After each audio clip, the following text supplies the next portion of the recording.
Krezebeck. Sabe quem é Krezebeck, não? Sabe de nada, viu? Inocente. Começou, não? Sabe que ele é de Liceu, o Bentley, né?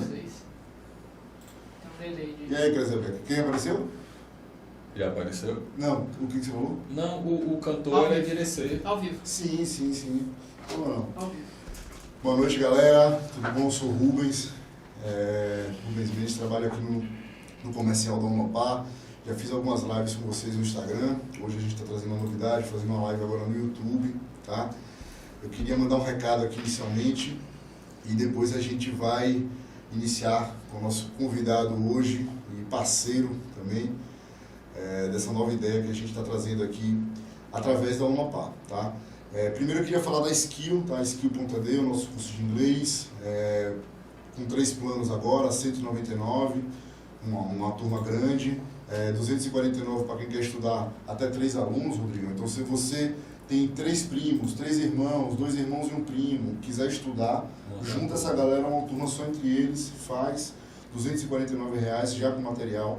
E nós temos também o R$299, que é um plano solo, que a gente chama, tá? É um plano para qualquer pessoa. E a gente tem uma novidade muito boa nesse plano, que é o quê? A pessoa vai poder escolher qualquer horário da semana entre 7 da manhã e 8 horas da noite e a aula dela vai ser ao vivo. Então a gente está trazendo essa novidade para Jacobina com professores de Jacobina, não é nada de fora. Sim. O professor é de Jacobina, o material é aqui em Jacobina, existe a estrutura física aqui também em Jacobina. Então, essa novidade que a Skill está trazendo desse plano que é muito bom. Então, se você, estou sem tempo, hoje não tem, 7 da manhã, 8 da noite, tem uma horinha ali para você poder fazer o seu inglês. E o inglês eu sou aluno agora, cara, e posso dizer que, é um negócio top, viu? Porque você começa a se conectar mais, né? É um negócio ali que vai lhe dando um caminho, você começa a enxergar outras coisas, fala, que negócio top. Então, Skill, para quem quer Skill aí, pai, mãe, você, adulto, formado, professor, aluno, para quem quiser, para todos aí. Então, 299, só 249, aquele plano dos 2 irmãos e do primo, sempre tem essa turma. E para quem quer mais barato, com um custo-benefício, né, mais em conta, porém uma turma maior, 199. Krezebeck, que negócio é esse aí, meu irmão?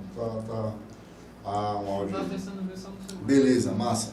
Então, o segundo produto que a gente vai falar hoje é do Conecta Jacobina, que é um Instagram que nossa patroa montou aí, a Alice. Sim. E esse Instagram está fazendo um sucesso muito bom. Por quê? Porque a gente pega uma base de um canal Conecta que existe na Amapá, que é um sistema de gestão de vagas de emprego, onde você oferece vagas de emprego e também as pessoas oferecem o seu currículo. E nesse canal, ele é nacional, porém a gente trouxe uma coisa mais regional, a gente migrou essa ideia para o nosso regional, abrimos um Instagram, então lá você vai acompanhar vagas de emprego e também vai poder disponibilizar o seu currículo. Tá? Ao vivo a gente vai selecionar alguns lugares ali na própria rede social que vai aparecer o seu currículo se você quiser, lógico, se você não quiser, você opta por deixar ele reservado e a gente sempre vai estar colocando ele em seleções aí de vagas. Lembrando também, o grande foco é para aluno no Amapá, né? Então, se você é aluno no Amapá, está mais fácil para você porque você já está aqui com a gente do nosso lado, já está participando do dia a dia. Então, você vai se amarrar porque tem muita coisa boa aí, muita vaga interessante, muita vaga moderna, muita área que está chegando aí na cidade. Eu costumo brincar que o nosso mercado ainda está analógico, precisa se digitalizar, as empresas precisam abrir a cabeça para isso. Então, muita vaga interessante aí que a gente está criando. Nosso terceiro produto, Rodrigão, para a gente começar, o Amapá. Então, tudo que liga a Skill e o Conecta é a nossa estrutura da Amapá. Nós existimos aqui já há mais de 15 anos, são mais de 3 mil pessoas formadas. E nesse projeto aqui, muita galera que se formou aqui vai vir aqui, Rodrigo, bater um papo com a gente quer saber onde é que eles estão, como é que está a vida deles, o que está acontecendo. Então, nós somos curiosos e nós queremos saber muita coisa. Tá? Então, a gente vai trazer muitos formandos aqui nesse novo quadro que a gente está montando. E é isso, o Amapá agora está em final de captação do ciclo 2020.2, então você que quer começar a estudar ainda esse ano tem que se matricular até o dia 30 de setembro. Se não, só começa a estudar em fevereiro do ano que vem. Já teve 6 meses de coronga aí, agora como... Mas, porque essa palavra não pode no YouTube.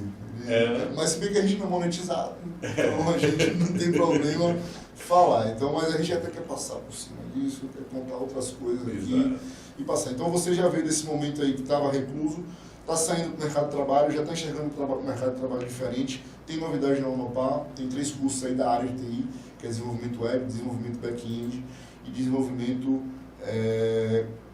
mobile, que é para telefone, trabalhar com aplicativo. Nós aqui penamos em achar uma pessoa para desenvolvimento back-end, por exemplo, nós temos a nossa startup, a Digdu, e são vagas que o mercado de Jacobina está precisando, cara, não tenha dúvida. Krezebeck, é o telefone aí, Krezebeck.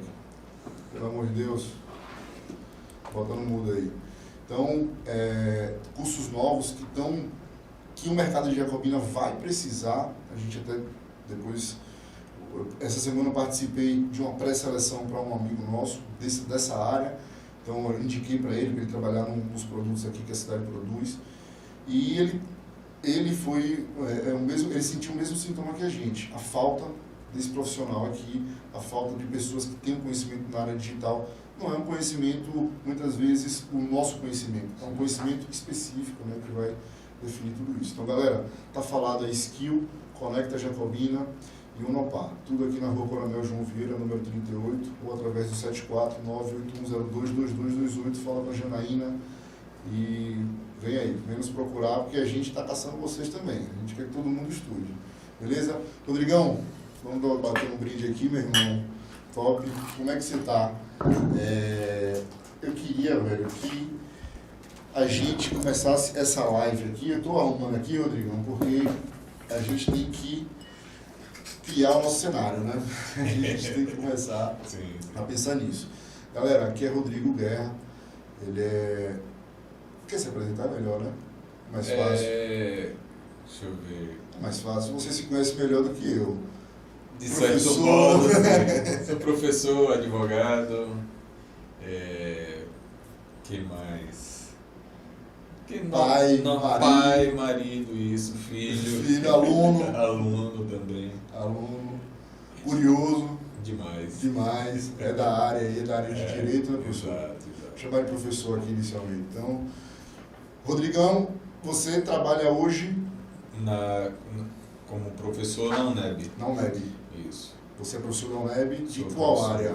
De processo penal. Processo penal. Então, acho que tem tudo a ver com o tema que a gente colocou hoje para a live, né? Eu acredito que é adequado. Adequado, né? A gente colocou, como é que é, Krezebeck? O título aí é o crime e o castigo, é? O crime e o castigo.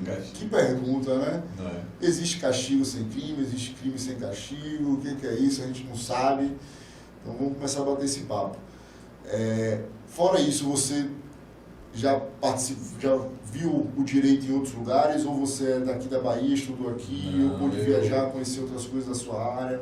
Eu sou eu me considero de Jacobina, apesar de ter nascido em Salvador, né? Praticamente eu saí para nascer em Salvador e voltei. Sim.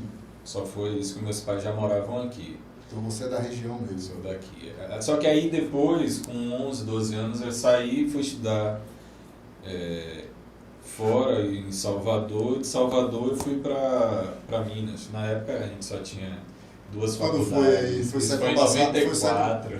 No século passado. Século passado.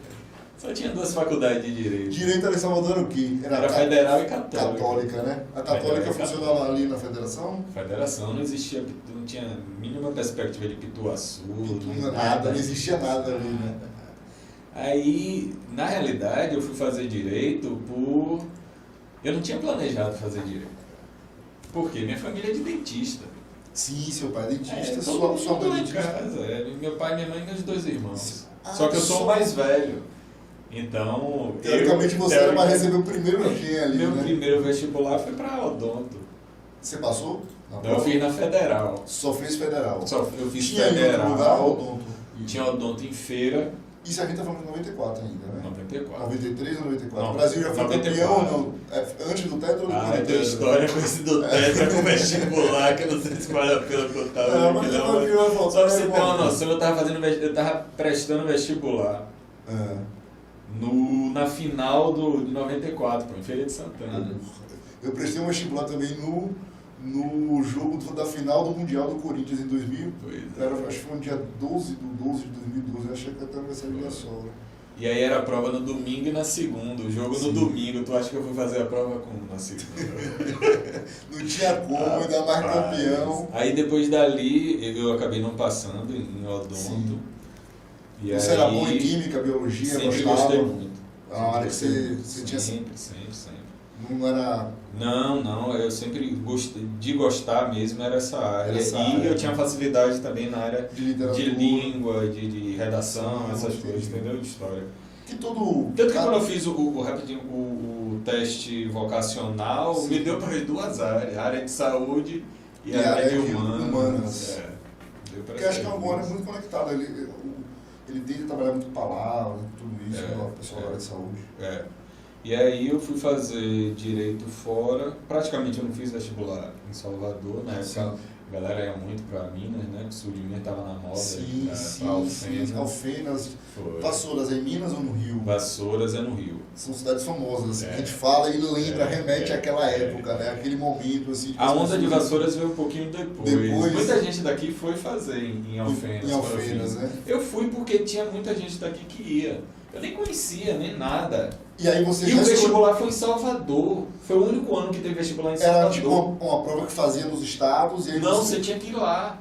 Você tinha que ir lá no sul de Minas. Não, mas a prova foi em Salvador. Esse ano foi em Salvador, porque era tanta gente da Bahia. Entendi. Que no ano que eu fiz em Salvador a prova. Entendi. Então eles foram lá, montaram a estrutura. Montaram a estrutura e tal. Porque ia ônibus, ia a galera de ônibus pra fazer prova lá. Sim, na época eram poucas universidades, né? E aí eu tava tentando. Muito estreito. Eu tava tentando lá e na FUVEST. É uma coisa assim sem sentido, né? Você brigar por vaga para estudar. Faz sentido quando a gente quer tratar de você ter o top, né? De você ter ali. Mas quando acesso, você deixa muita gente boa de fora. Sim.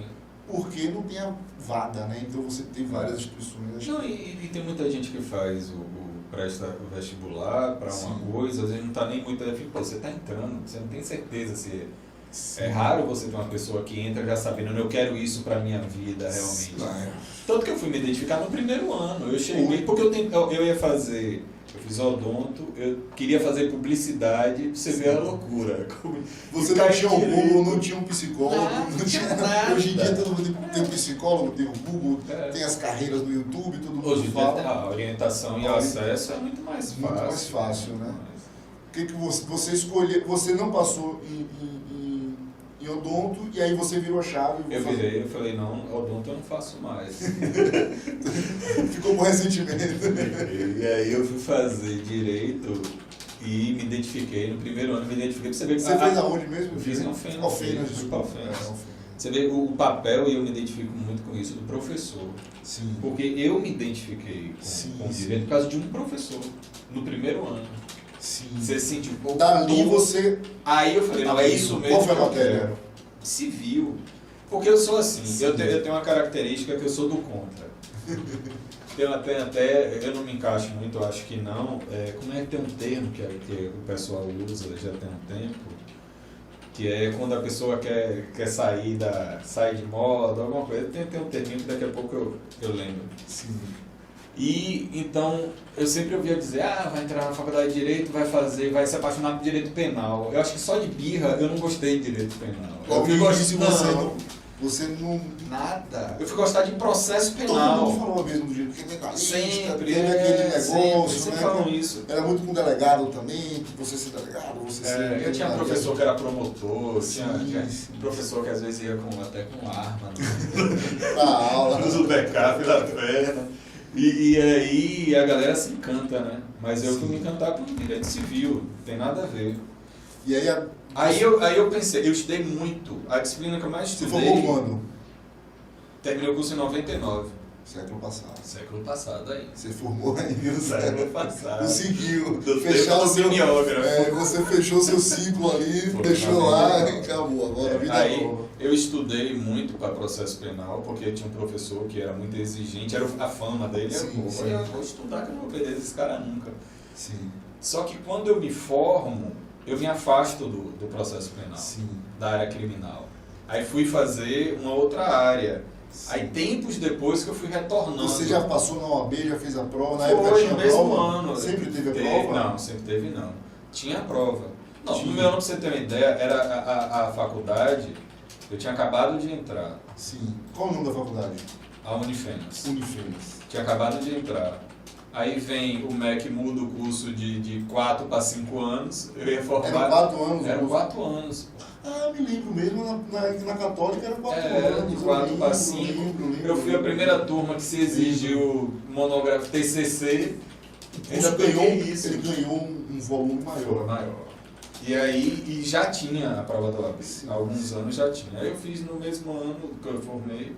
Sim. No ano seguinte. O curso ele é moldado às práticas jurídicas, ou seja, ele vai se moldando com o tempo em relação ao que está acontecendo no mundo? É isso? Depende muito. Quando é uma faculdade particular, normalmente já se tem muito bem delimitado qual é o padrão, perfil que você quer, né? Do aluno formando. Perfil do formando, entendeu?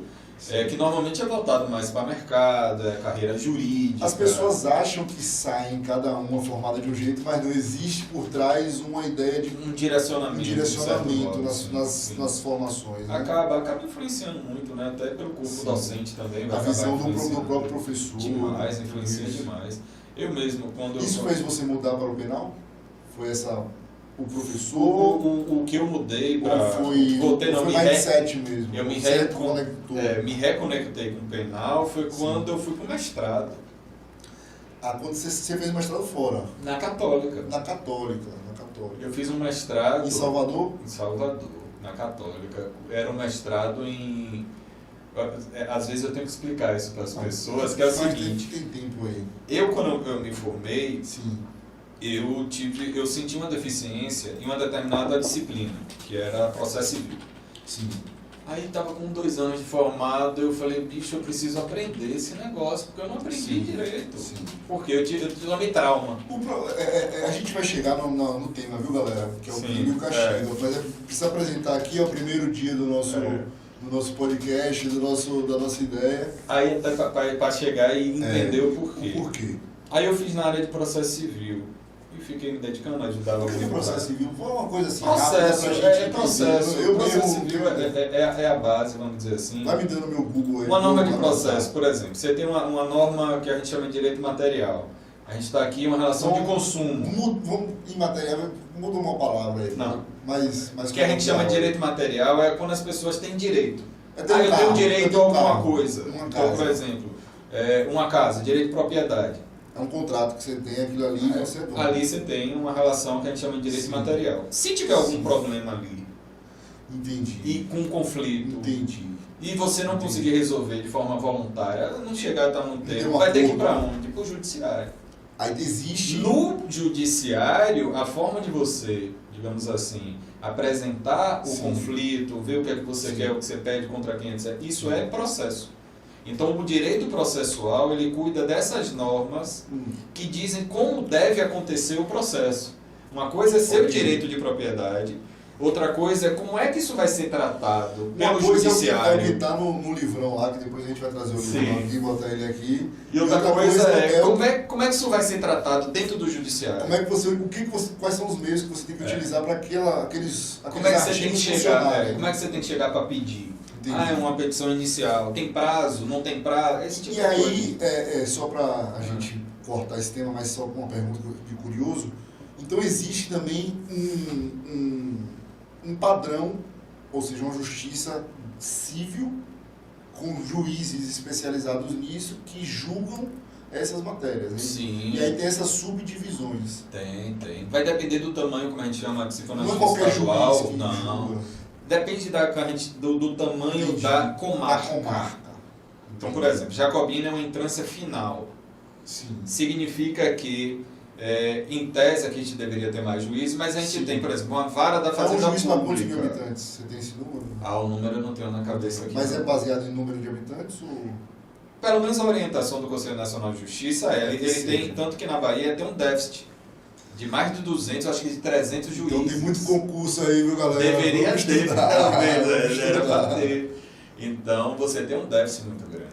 E aí não existem, teria que se abrir mais comarcas ou essas comarcas abertas? A gente está no processo inverso. Estão fechando. Na Bahia estão fechando. Mas isso e alguém teve que brigar. Não, isso antes do digital. Já era um processo. Questão de economia. Entendi. Como é que você economiza com a justiça? Rapaz, você deixa o negócio menos justo ou mais justo? quando você relaciona, quando você monetiza, quando você relaciona números e dados com prática de justiça, alguma coisa está errada. Eu peguei a ver o que você falou. Então, Tá errado. não existe... existe aquele estudo na economia que é a econometria. Então, você fazer econometria com justiça não tem como. São coisas que não casam muito. Não casam. Mas isso aí é um problema de origem do próprio direito. Aí eu teria que ir muito mais fundo mas no próprio direito. vai trazer várias pessoas de cada área dessa que a gente está falando aqui, pô, bater papo e se aprofundar, pegar temas e a gente... Porque, por exemplo, só para não deixar sem falar, o direito que a gente tem hoje, ele vem da Revolução Francesa. O positivismo jurídico. Pós-revolução criou-se o direito. E aí, que se tirar da divindade, a origem das normas e tal, de algo autoritário, não. Vamos fazer pelo parlamento. O parlamento vai ser o quê? As normas vão ser essas. Pronto. Sim. Aí se criou toda uma estrutura do direito de ser autossuficiente e não poderia estar vinculado com religião, não podia estar vinculado com moral, com tantas outras coisas. Se separou. A base dele é o voto. A base o voto em tese da Assembleia ou do Parlamento. Em tese, se parte do princípio que uma decisão racional, em vez de uma decisão mística, uma decisão que vem... Tudo bem, você mas tá entendendo? No final das contas é o voto. É a decisão majoritária sobre aquilo, né? Aí no que eu queria dizer de justiça, que tem até a ver também com o tema, que é o seguinte, a noção de justiça passa a ser o que o direito disser. Você está entendendo? Sim. Então ele passa a ser autossuficiente e até no conceito Nós de elegemos justiça. Pessoas que dizem que isso é verdade. Se você for pegar o conceito de justiça da Grécia Antiga, a justiça aristotélica, a justiça outras, por exemplo, qual seria a diferença básica? Era civil ou era pessoal aquela justiça? Era uma pessoa. Era pessoal. Quem era a melhor pessoa para exercer a função de um julgador? O mais sábio, o mais experiente. Hoje em dia, quem é a pessoa que é quem conseguir passar num concurso, que às vezes... Teoricamente é o mais inteligente, entre aspas. Em tese, naquele conhecimento técnico. É o que possui mais conteúdo. Pode não ter conhecimento de vida nenhum. Sim. E isso é um problema. Se eu for pegar no âmbito criminal, por exemplo, a pessoa que vai e manda uma outra ser presa porque furtou um desodorante no supermercado, ou 1 quilo de arroz. Isso não é raro. Isso é diário, não é raro, não. Não é raro de ter pessoas presas nessa situação. Sim. Porque, infelizmente, a gente tem um modelo que... Voltando ao crime e ao castigo, então, o que uma pessoa dessa... Como a sociedade deveria... Eu estou pegando a opinião do especialista. Então, e eu queria muito entender essa opinião para eu tentar mudar meu mindset, porque eu ainda talvez esteja ligado à ideia do castigo. De uma pessoa dessa tem que ser punida de alguma maneira. Pronto. E aí a gente vai entrar agora numa situação muito... Deixa eu só chegar na parte da minha qualificação. Sim. Que aí, o que eu vou resolver? Anos depois, eu resolvo fazer um mestrado. Sim. Eu falei, pô, eu não vou para fora, porque eu não tinha como ir para fora, eu vou fazer na Católica, vou conhecer o da Católica, mas era um mestrado em família. Família na sociedade contemporânea. Um mestrado excelente, um CAPS, se eu não me engano, está em CAPS 5. Focado em família, eu não entendi. O programa é família na sociedade contemporânea. Sim, você tem 3 linhas. Sei lá, você tem a linha do direito, a linha sociológica e a linha da subjetividade. Na família você tem tudo. Pronto. Aí como é que eu chego lá? E foi graças à minha orientadora, qual o nome? Pode falar. Vanessa Simon Cavalcante, Ribeiro Cavalcante. Que eu tive alguns mestres na minha vida. Ela foi um deles. Ela foi. Mestre assim, você tá assistindo te ensinar pra vida. Ainda não, vou falar.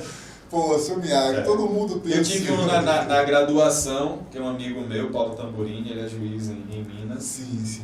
Tive mestre no meu mestrado, que é Vanessa e Carlos. Sim. E são pessoas que me ensinaram não só a parte acadêmica, vamos dizer assim. Sim. E me inspiram, né? Então eu tenho... Na verdade, com essas pessoas, o acadêmico até deve ser o menor, né? Porque você tira... É muito mais a vida do que... Sim. E aí, quando eu contei a ela que eu tinha um projeto de extensão, eu estava com um aluno especial. Aqui... Você faz uma prova para isso? Faz uma seleção. Como é que você vai com o mestrado? O mestrado é assim, depende da instituição. Você tem instituições que vão Não te é uma exigir... lei, não é uma lei exclusiva. Não, você tem o mestrado é pela CAPES, a CAPES que coordena. Sim, o que é CAPES? A CAPES é que faz parte do Ministério da Educação. É um órgão que setor... cuida só da parte de pós-graduação. Sim. Assim como você tem o MEC para graduação, você tem a CAPES, que é o que credencia, é o que avalia, é o que... Entendi. Faz as vistorias, Isso, né? tudo. Entendi. Então, cada curso ele tem uma liberdade, um programa, de saber qual é o critério de entrada. Por exemplo, tem cursos de pós-graduação, aqui eu estou falando da estrito sensu, não da lato sensu, que é especialização. A portuguesa esse negócio aí. Não, é porque é chamado mesmo de estrito estrito sensu é mestrado e doutorado. O que é estrito? O que é essa palavra diz? É como frase? o que significa estrito Nessa sensu. frase aí, o que significa isso? Por exemplo, a gente usa Essa muito palavra, isso, a gente né? usa muito isso em direito. Você fala lato sensu e estrito sensu. Lato sensu é como se fosse algo amplo, genérico. Lato sensu é Lato todo o sensu. direito. É todo... É como se fosse algo mais amplo e o estrito sensu é algo direcionado específico. Entendi. Entendeu? Entendi. É o foco, um é o foco e o outro é o objetivo. É, porque tanto que na especialização você praticamente é o segundo curso que você tem, como se Sim. fosse uma graduação mais específica para uma área. Sim, entendi. Aí o estrito sensu você foi...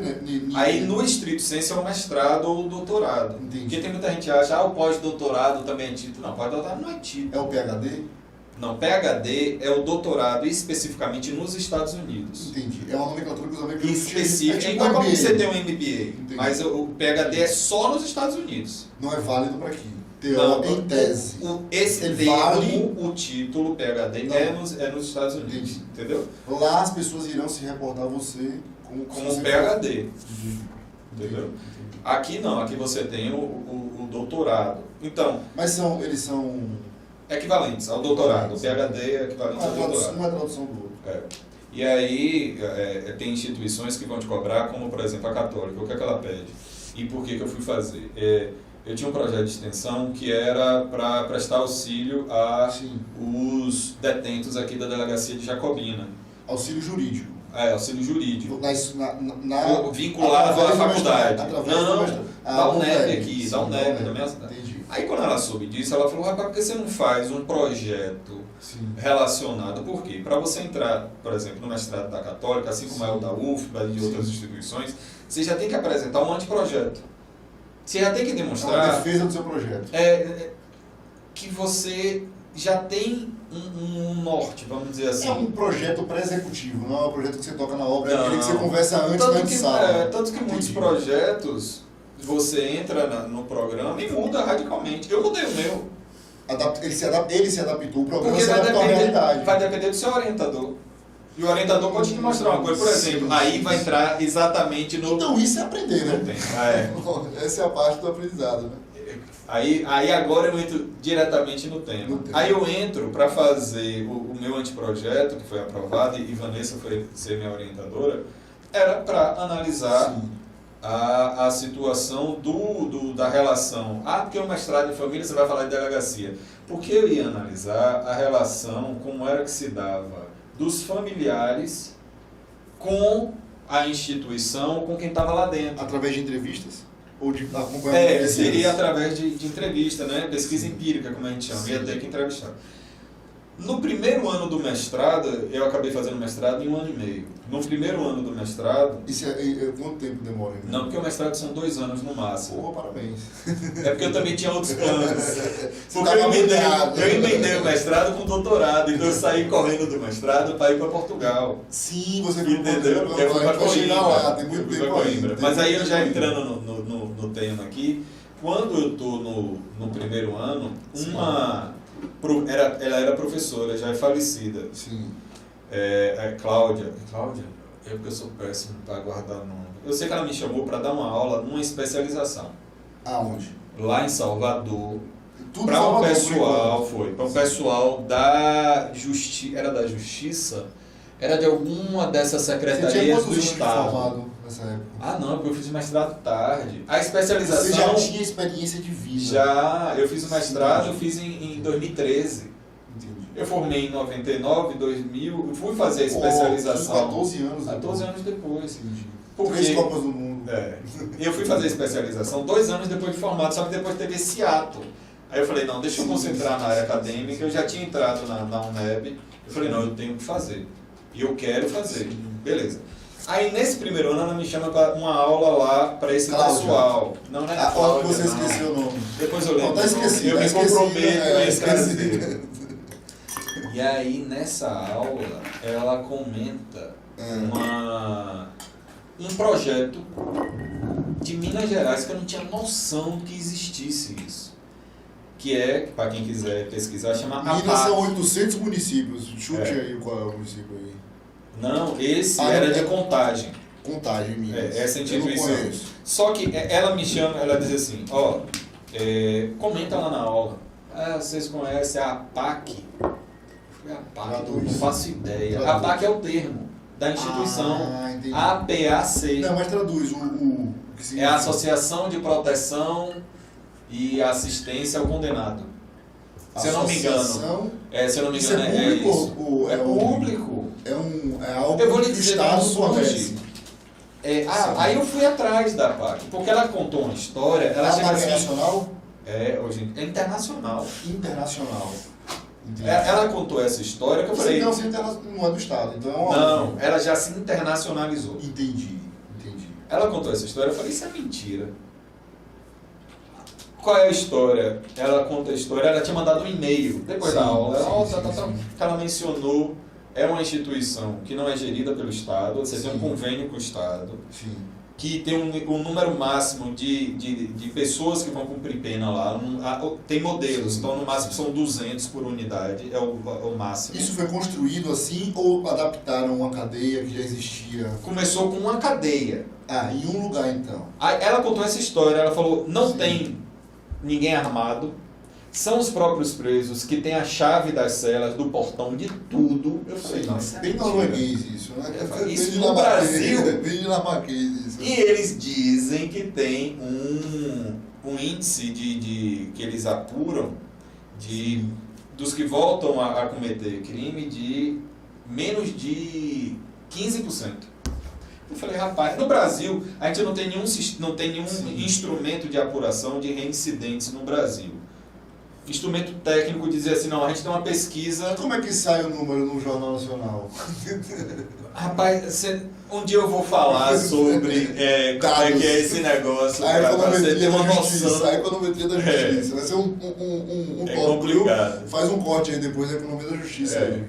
Porque não é fácil não. E nós somos a terceira maior população carcerária do mundo. Tá fazendo um corte aí do economia da justiça, Jorginho? Oi? Tá fazendo corte? Porque a gente vai gravar esses cortes para passar, porque são dados importantes. Então repete esses dados aí para a gente fazer um... Porque você perguntou como é que se fala tanto de... tem muito reincidente, que seria acima de 70%. Só que a gente não tem nenhum dado técnico, até a última vez que eu estava pesquisando isso, de ter uma pesquisa nacional com instrumentos seguros para aferir. Porque só para você ter uma ideia... O CNJ não seria obrigado a fazer isso? Ele começou a fazer isso. Ele tem vários programas que são realmente muito bons. Por exemplo, a central de mandatos. Hoje em dia, todos os mandatos de prisão no Brasil têm que estar registrados lá no CNJ. É igual o Detran. Então ele sabe quantos mandatos, por exemplo, a gente tem mais de 800 mil pessoas cumprindo pena no Brasil. Nós somos a terceira maior população carcerária. É pouco ou muito? Na proporção, algumas pessoas entram... 0,2%? Eu não sei. Para 220 milhões. Dá 1% da... Mas a gente está entre os maiores. Aí se você pegar lá... Dá 0,3%, 0,4% da população. Mas se você Falando pega... em números... porque o cálculo é feito Olha eu fazendo assim... a econometria com justiça. O cálculo é feito assim. Você pega... Qual é a proporção pro rata a cada 100 mil habitantes? O que é um pro rata? É isso, que você faz um recorte. Sim. A cada 100 mil, quantos presos? Entendeu? Entendi. Aí, a cada 100 mil que utiliza no mundo é que nem... É um padrão. É um padrão. Aí você tem lá, um lugar para quem tem curiosidade de pesquisar, uma fonte excelente de dados disso é do King's College, no Reino Unido, na Inglaterra. King's College. Você pega lá no King's College, ele tem todo esse mapeamento. Tem um site. .com, cara, depois a gente bota o link lá. King's College. Você pega lá, você tem todo esse mapeamento. Então você escolhe qual é o dado que eu quero ver aqui. Maior população carcerária. Aí ele te dá na ordem. Aí tá lá, Estados Unidos, Estados Unidos, China, Brasil. Sim. Que a gente passou a Rússia tem alguns anos. A gente estava Passamos atrás da russo? Rússia, foi. Pô, graças a Deus, Em alguma coisa. Aí você pega lá e estão muitas pessoas que dizem, mas não é muito quando você pega essa proporção por 100 mil habitantes. Sim, sim. Por quê? Porque se usa um raciocínio, na realidade, que não é muito... É sociocultural? Não, é um raciocínio, não é muito honesto, vamos dizer assim. De novo, é econométrico. Porque qual é a comparação que se faz? Se eu pegar lá e colocar a cada 100 mil, realmente vão ter outros países que são indicados que tem mais. Só que são ilhas. É uma população minúscula. É isso que eu ia falar. São coisas proporcionalmente em relação à população brasileira. Entendi, Madagascar.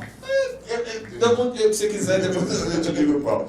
Aí eu fui atrás disso, eu falei, rapaz, vou mudar meu projeto.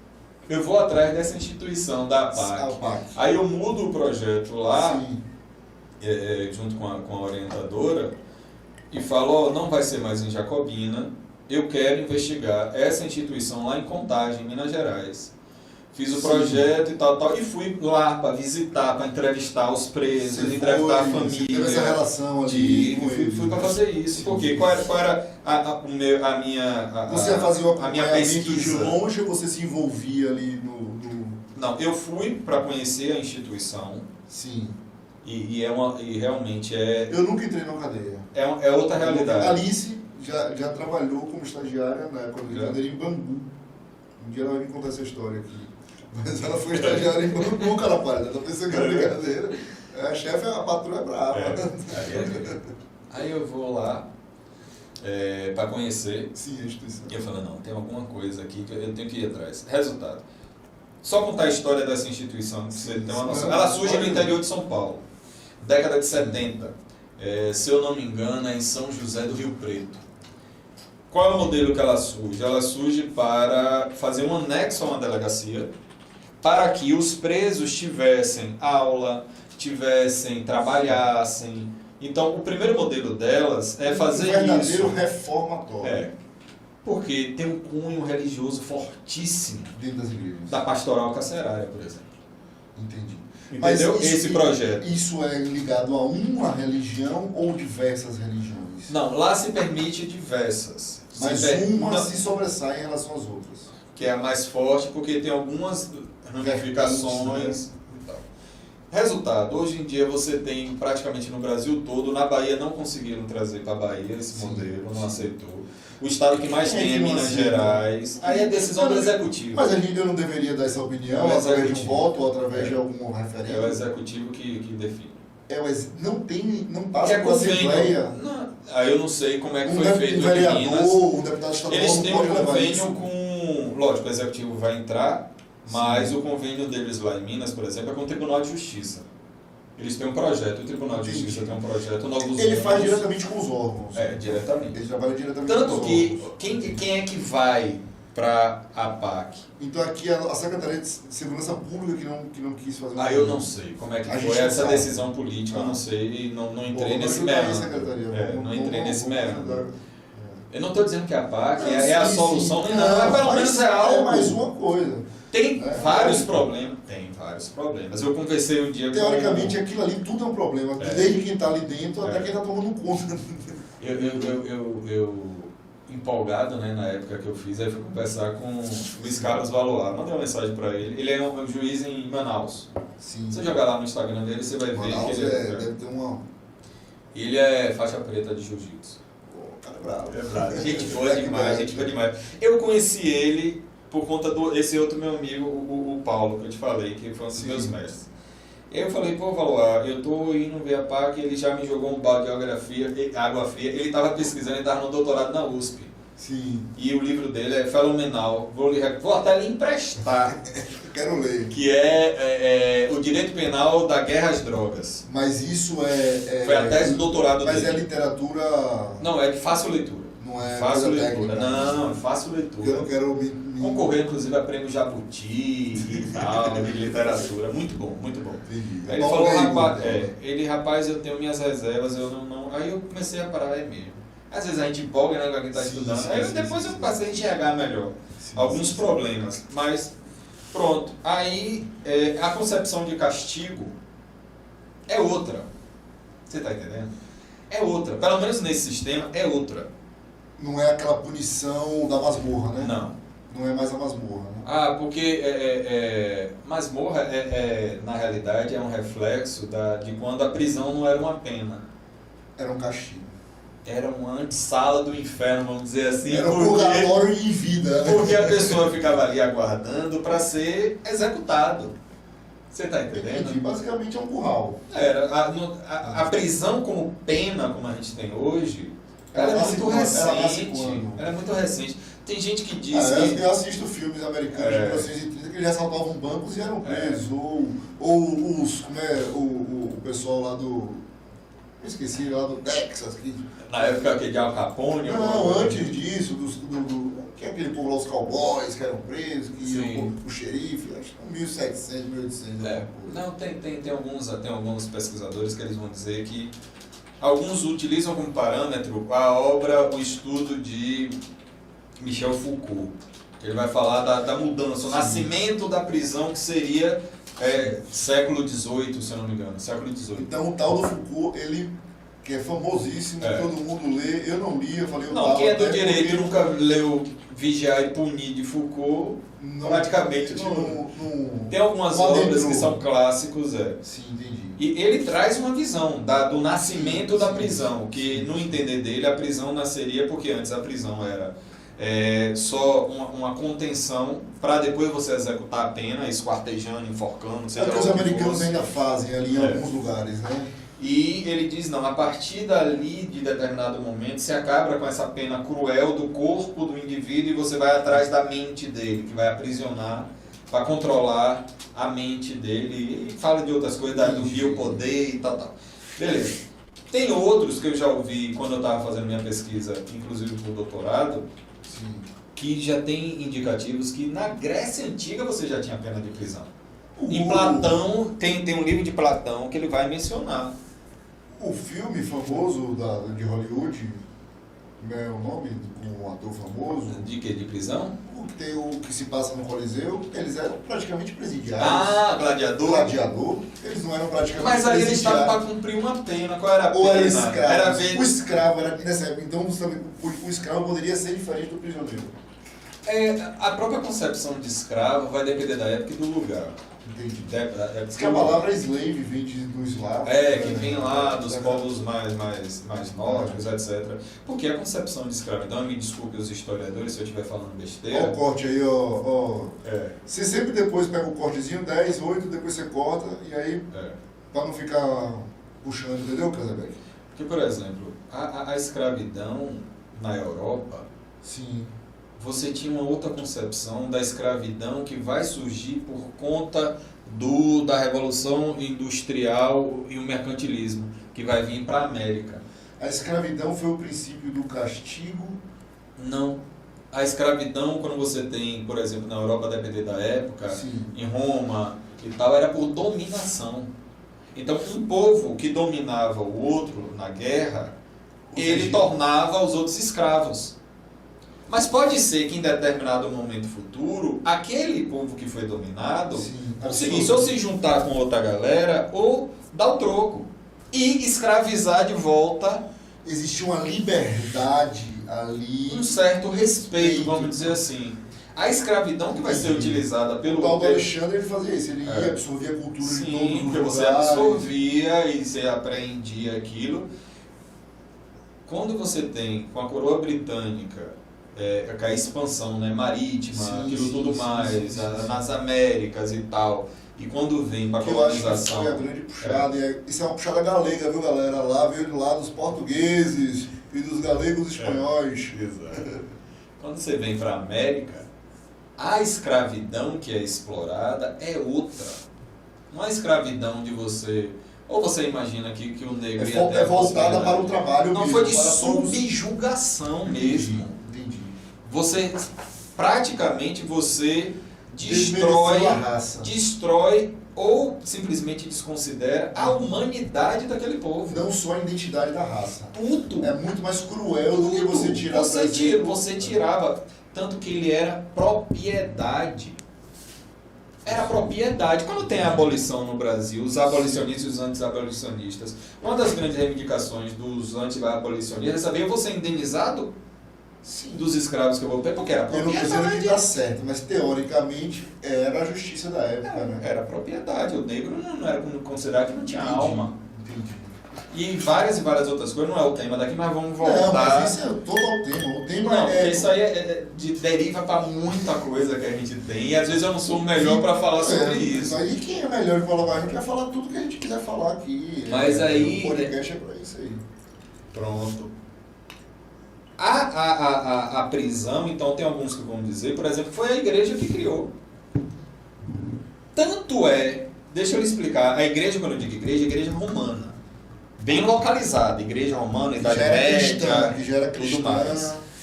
Então querendo mudar agora, eu vi nos livros de histórias que antes de Cristo, depois de Cristo, agora é antes da Era Comum e depois da Era Comum. Estão querendo eliminar a figura de Cristo? Não, eu não entendi também. Tá bom, para tirar Cristo. Tem Porque tem gente que diz que Cristo nunca existiu. E agora vai acabar com... Eu vi uma matéria desse, eu não posso É. comprovar cientificamente que vão mudar. Mas eu vi uma pessoa falando isso, que agora vai ser AEC ao invés de C, que é para simbolizar que é antes da Era Comum. É meio complicado esse revisionismo. Mas a gente está na era do revisionismo. Mas aí é outra história. Por exemplo, você acha que a igreja teve influência em relação ao sistema prisional? Não sei, eu acho que a igreja teve, em relação à punição, Também. ela foi um grande disseminador disso no mundo. Ela conseguiu mostrar ao mundo como ela punia, né? Teoricamente, a Inquisição foi isso. Você queimar pessoas na rua é a mesma coisa que você dar uma injeção de letal e matar uma pessoa. Veja, teoricamente, causa o mesmo efeito, a morte. Veja se tem diferença entre você dizer que você vai pagar uma pena ou uma penitência. É a mesma coisa. Não. Não é não? Penitência tem um conteúdo, tem uma origem relacionada a essa relação religiosa. Penitência. Pega Semana Santa. O que é uma penitência? Eu já esqueci, porque eu sou um cara que A não corre penitência, pecado, eu posso estar falando besteira aqui, Tá. mas Mas a gente pode trazer um especialista depois, Pronto. um padre, tem padre aqui, pastor. penitência tem relação com purificação de pecado. Purificar o pecado, ou seja, Purificar. existe uma cura para o seu pecado. Porque a igreja, ela criou uma coisa que nos acompanha até hoje, que se chama culpa. Você acha que antes da igreja as pessoas não sentiam esse tipo? Não é que não É se que nem sentia. a palavra saudade não existe em todos os lugares. Mas dizer de culpa não é simplesmente uma palavra. É um sentimento, não. Culpa É uma você sente. carga gigantesca que o ser humano... É o primeiro princípio da depressão. A pessoa que está sofrendo disso, infelizmente, ela sente algum tipo de culpa. Se você for puxar, já que você falou de religião, se você for puxar, por exemplo, para o espiritismo e for falar de culpa, sabe no que é que está relacionado? Eu não sei se já ouviu falar em obsessão, processo obsessivo.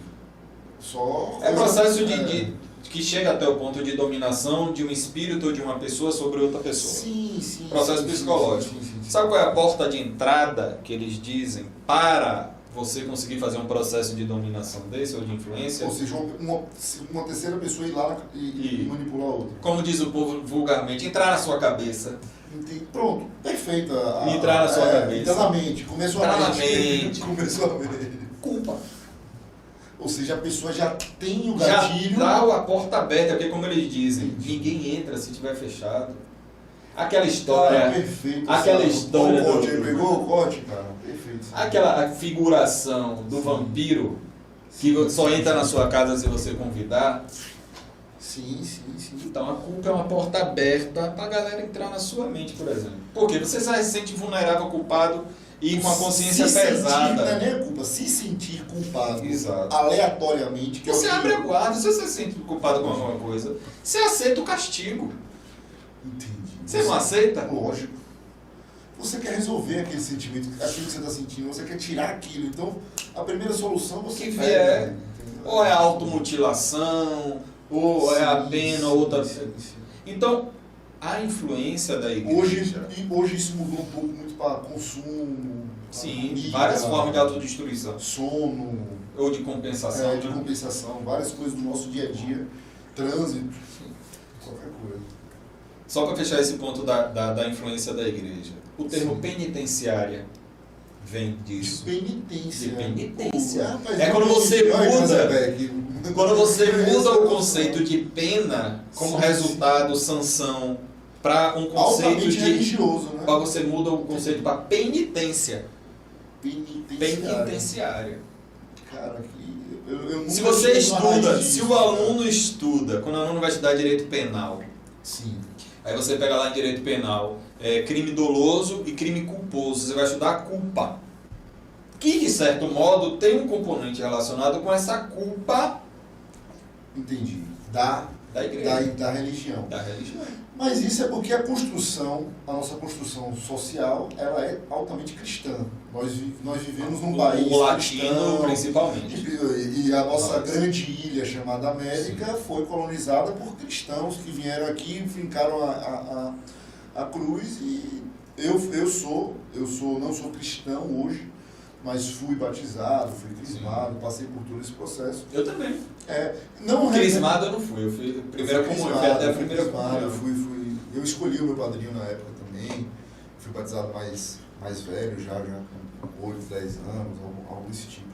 Mas é uma coisa que está enraizada em você, você nasce com isso, você não vai do dia para a noite parar de pensar coisas que foram colocadas na sua cabeça Você foi durante anos. Condicionado. Eu não estou dizendo, e eu não perfilo, eu não sou dessa linha, que, por exemplo, quando você tem a Revolução Francesa, como é que a gente estuda na escola a Idade Média, a Idade das Trevas? Foi o fechamento social da Europa, né? A Europa toda se fechou. Né? Que aí você vai ter o Renascimento, que vai sair a Era das Luzes, a Idade das Luzes. Muito ligado também a problemas pandêmicos da época. Teve a peste negra, teve tantas outras né? situações. Mas o que é que eu quero dizer? Como a gente... Uma aguinha para Pronto, é bom. salivar. A gente tem um processo muito terrível, que é o da demonização. Lógico, pode não ser o termo mais adequado. Cristão, de novo, é um termo religioso. Pelo menos não cristão, mas religioso. Não sei se Rubens, se a gente for estudar a fundo, tem uma galera que estuda, por exemplo, você gosta muito da área de economia. eu sou curioso. Não sei se eu gosto pronto. muito. Não sei se você já parou para estudar capitalismo, neoliberalismo, Sim, mas se você for pegar a fundo... Eu me considero hoje um liberal com viés conservador. Com viés.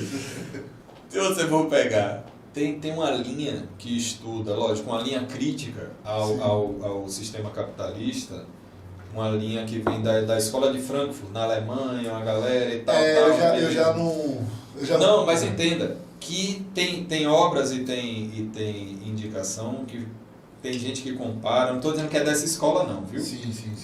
Mas que uma época que eu estava estudando isso, que dizia e comparava o capitalismo com religião, com a estrutura religiosa. Mas a igreja foi uma das maiores arrecadadoras da sua época. Mas não só por isso. Então, aí o que é que eu queria dizer? Quando se fala assim da Idade Média, eu não demonizo a igreja, não, de forma alguma. Fez muita atrocidade? Fez. Sim. Mas, por exemplo, Sim. Mas a nossa a igreja gente está numa universidade, não numa pá, tá? altamente liberdade. A estrutura toda de universidade, quem criou foi a igreja.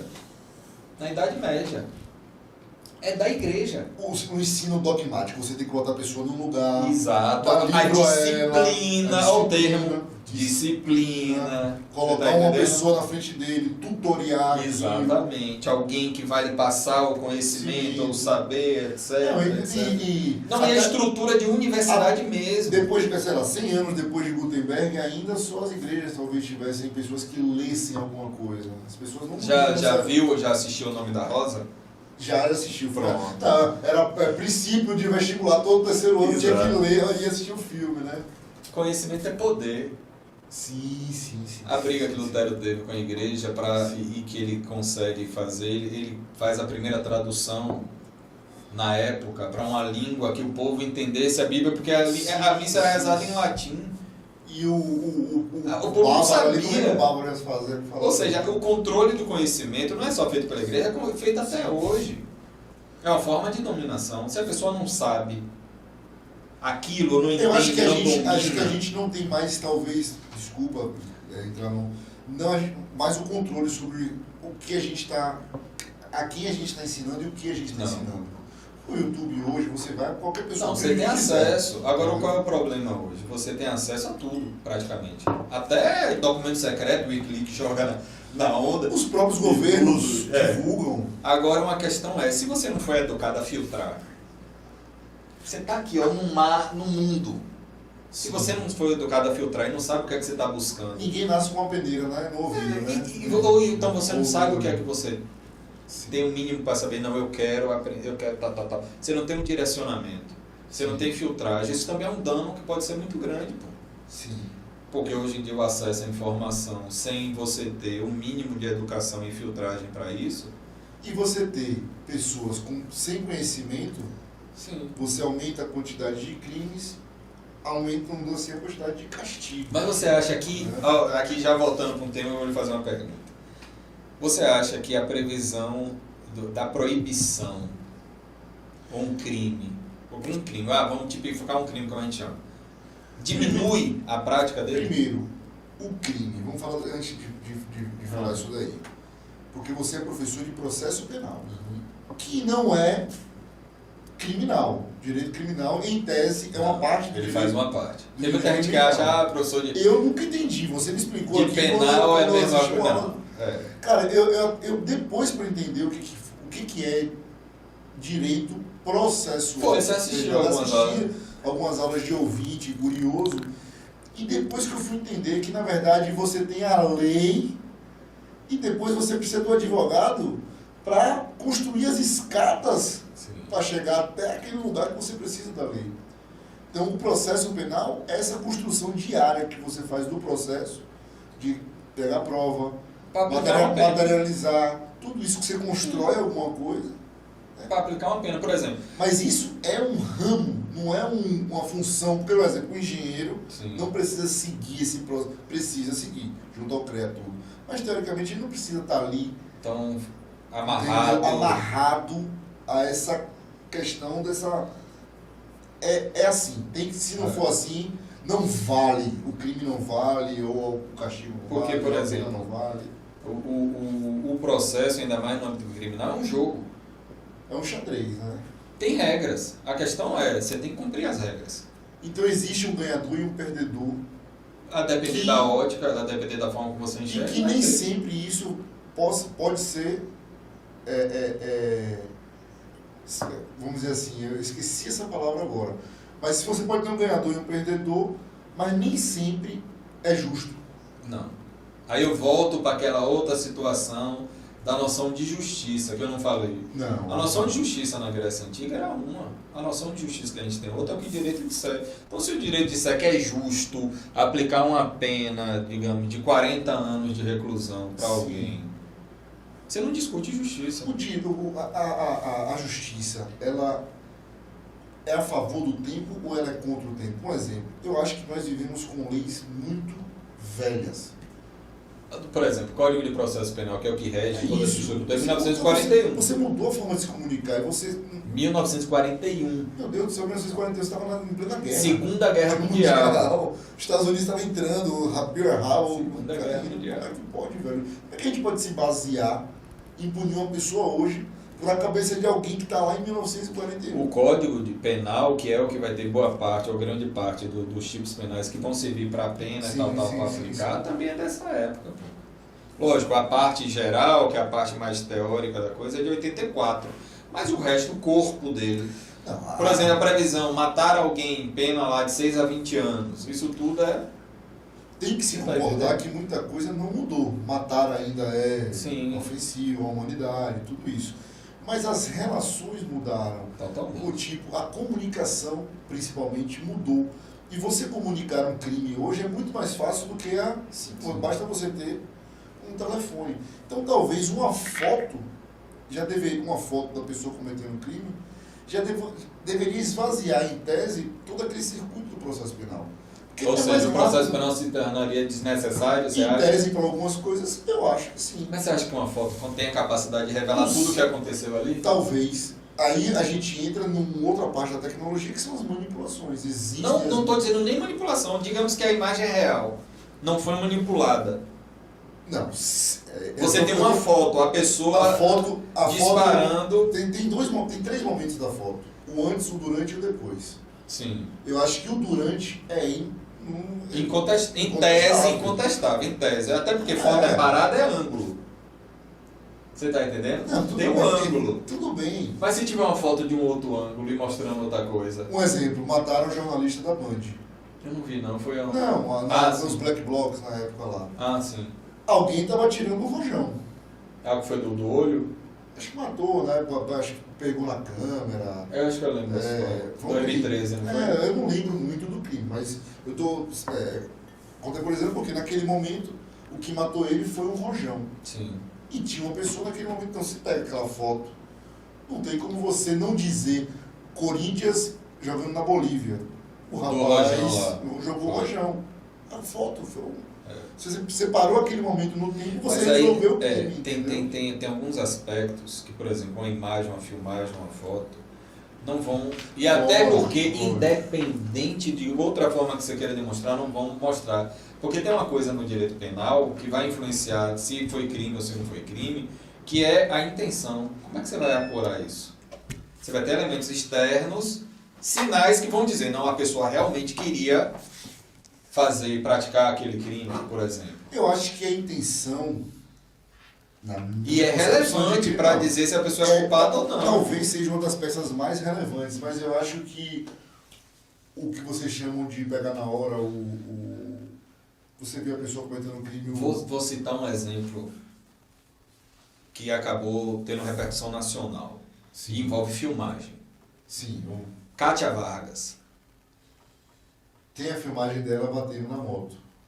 Você sabe qual foi a intenção dela?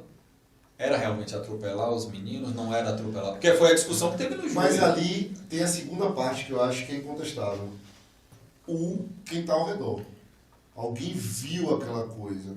Teve testemunha. É porque teve um trecho da filmagem que não pega, né? Batendo. Só Isso, pega batendo. a moto... Só pega o carro batendo a moto. Mas existem as testemunhas.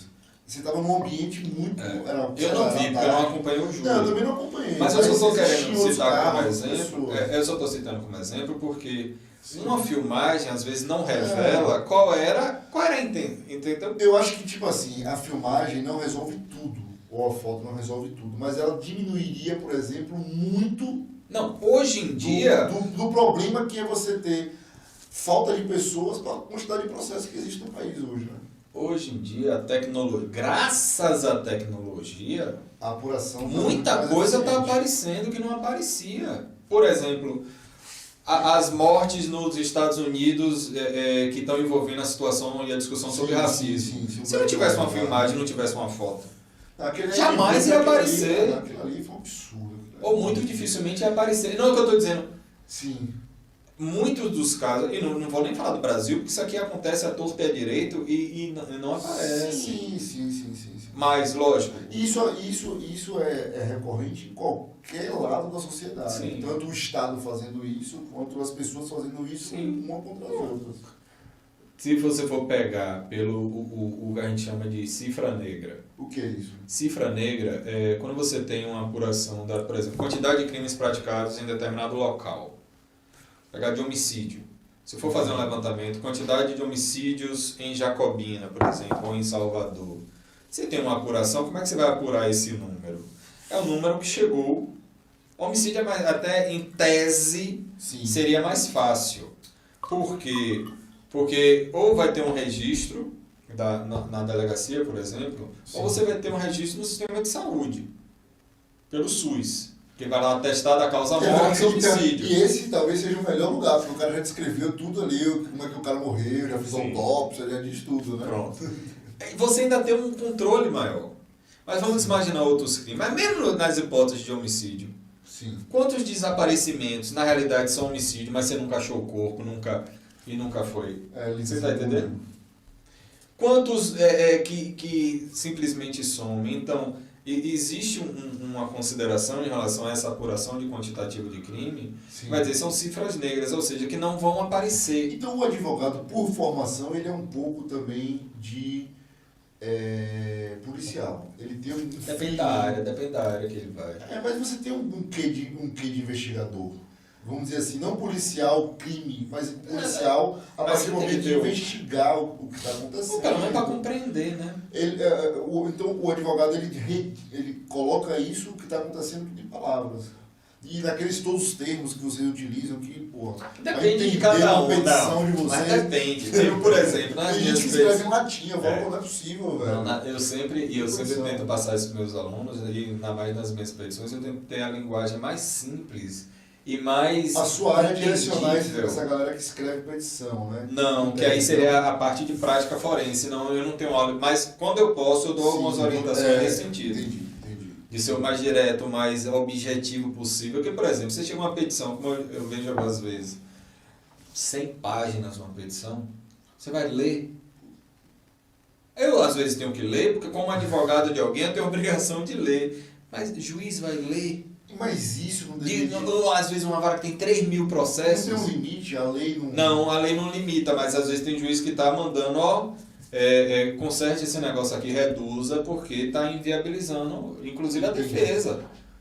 E manda reduzir, manda poupar. Você vai conversar, você vai falar sobre um crime nacional, ou vai ter muito conteúdo, vai ter muita coisa. Mas você pode dividir isso em frações, ou não. Ou você tem que colocar tudo sintetizado. Não, a acusação tem que vir em uma petição. É uma caixa só. Você bota tudo num lugar. Tudo de vez. Por quê? Porque a pessoa ela vai se defender do fato que você está dizendo que ela praticou. Então ela precisa saber desde o início. O acusado, né? O acusado, ele vai se defender do fato que foi, como a gente chama, imputado, ou seja, foi atribuído a ele. Então dizer assim, fulano de tal pulou o muro da casa num fim de semana, que estava tendo São João, e aí você aproveitou que não tinha ninguém em casa e furtou um monte de coisa lá dentro, tal. O produto do crime foi encontrado em tal lugar, ou seja, eu estou falando vários fatos. Você está descrevendo. E eu tenho que descrever com todos os detalhes. Entendi.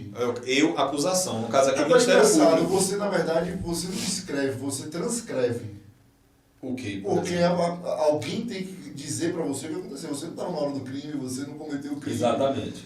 Você é psicográfico. Aí é outra discussão. Quer ver uma outra discussão, aqui mais filosófica, já que você tocou nisso, que é a discussão: é possível você reproduzir verdade dentro do processo? Eu não entendi nessa pergunta. Vou te traduzir. Por quê? Porque isso vem da igreja, voltando à igreja. Na minha área de processo penal, a igreja ela tem uma influência profunda e radical, por causa da Idade Média, da Inquisição. Na parte do processo, ou seja... Processo penal, parte de investigação e tudo. É um negócio tão arraigado, que não cabe nem... Mas só para dar um exemplo aqui. O processo canônico. O que é o processo canônico? Por exemplo, a gente teve a canonização de Irmã Dulce. Sim, a pessoa vira santo. É santo e tal. Você sabe que santo pode deixar de ser santo também, né? Pode? Pode, já teve santo. Ex-santo. Tem, na Igreja Católica tem. Se você for atrás. Por quê? Porque uma característica do processo canônico é que ele busca... o que do santo? Algum podre, algum santo. Eu não sei, eu vou pegar para ver um dos rebaixados. Vamos ver o santo rebaixado aí para ver quem foi. Porque rebaixaram o Plutão, que era planeta, outra coisa, mas em santo. Mas Plutão tá muito longe. Aí, por quê? Qual é o fundamento do processo canônico? A busca da verdade. Quando você diz que você está buscando verdade, no processo, por exemplo, os autores vão dizer, a galera que estuda, né, que vai e fala, é a chamada verdade real. Eu não gosto muito dessa nomenclatura, e me desculpe, porque é uma nomenclatura tradicional. A verdade real é pessoal, cada um tem a sua, né? Mas na realidade, porque eu compreendo que verdade é uma coisa só, é um conceito absoluto. Ou é verdade ou não é verdade. Você vai ter opinião, você vai ter versão, você vai ter... Agora, a verdade... Mas para coisas muito materiais. Quando a coisa é muito invisível, você não tem como, às vezes... Existe uma verdade numa opinião? A questão é evasivo. O conceito é tão profundo que eu prefiro não usar. Sim. Porque é um conceito absoluto. E a gente não tem capacidade de compreender conceitos absolutos. Porque tudo nosso é relativo. Eu só conheço o frio, ou só sei o que é frio porque eu conheço o calor. Isso aí. Se eu não conhecesse o calor, eu não conhecia o frio. Eu gosto da luz. São os opostos, né? Porque aí você vai entrar numa outra discussão filosófica. Você pegou a escuridão, você viveu... A escuridão é o quê? Existe a escuridão ou é uma ausência de luz? Então a gente vive no mundo do relativo. Eu preciso do relativo para eu compreender as coisas. E tudo é momento, a escuridão é um momento... Aí eu entraria até na discussão, mas não é o caso aqui, dizer uma pessoa de bem. Certo? É um conceito relativo. Porque para eu construir esse conceito de uma pessoa de bem, eu tenho que ter um conceito de pessoa de mal. Você está entendendo? Tem que ter o relativo. Tem que ter o relativo, você tem que ter o comparar para você compreender aquele conceito. A gente tem essa deficiência. O brasileiro não gosta de ser comparado, Rodrigo. As pessoas aqui evitam muito isso, em comparar um ao outro. E eu acho isso um pecado, porque é o que você está descrevendo o efeito de você fazer uma coisa certa ou errada. É quando você compara o seu comportamento a alguma coisa que você já viu. Sim. Você não vai andar na rua a 20 km por hora se todo mundo andar a 20. Se todo mundo andar a 120, você vai andar a 120. Então, aí o cara tá a 20 e tá a 120 num lugar que é 20, porra. O cara tá errado. Então, existe essa é muito complicado, cara. Você pegar e analisar, é verdade, é mentira, não sei o que. É isso. Aí, só para eu voltar. Então, a galera diz que no processo penal, um processo criminal, você teria que produzir prova. O que é produzir prova? São quantos tipos de processo civil? Você tem processo penal, civil, administrativo, trabalhista, constitucional, tributário, pode dizer, de certo modo. Todos conectados aos artigos que estão no livrão lá, né? São vários livros, na realidade, né? Sobre processo. Não. Você tem um código de processo penal. Não, todos os livros de processo penal... São separados. Não, tudo bem, de cada área. Mas todos estão ligados à Constituição. Tem que estar. Todos são raízes Por mais que a galera, muita gente não goste disso, mas tem que estar. Todos são produtos daquele livro e deve maior. obediência à Constituição. A Constituição. A verdade não é o que está escrito no livro de código. Você tem que interpretar conforme Então, se a Constituição diz lá que o princípio é da presunção de inocência, eu tenho que analisar as normas de processo penal com esse olhar. Por exemplo, sim. Você está entendendo? O acusado ele tem para si a presunção de que ele é inocente até que ele seja considerado culpado. Então, por exemplo, isso é uma regra de tratamento também. Então, ele tem que ser tratado como inocente. Então, por exemplo, a escolha do uso de algema tem que ser excepcional. A decretação de uma prisão tem que ser excepcional. Porque se eu estou partindo do princípio que ele é inocente, isso está onde? Está na Constituição Federal. Mas até onde o processo... isso eu ouço direto hoje em dia, as pessoas falando muito isso, né?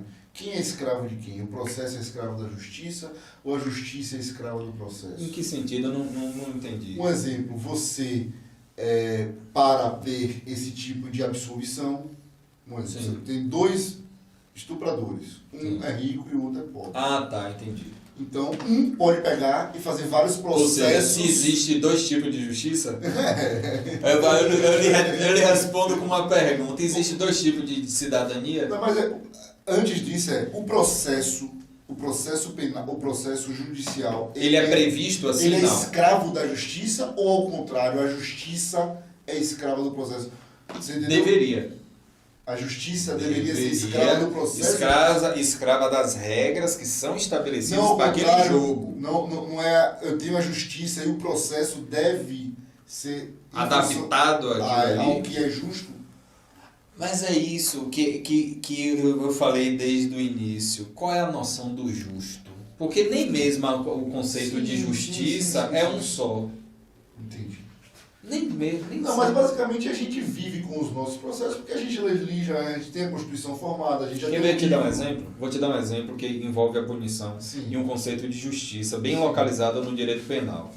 Tem um autor, é um dos grandes penalistas do mundo, falando de... Fale. Eugênio Raul Zaffaroni. É brasileiro? Argentino. Sim. Zaffaroni ele desenvolveu uma teoria que se chama a teoria da co-culpabilidade.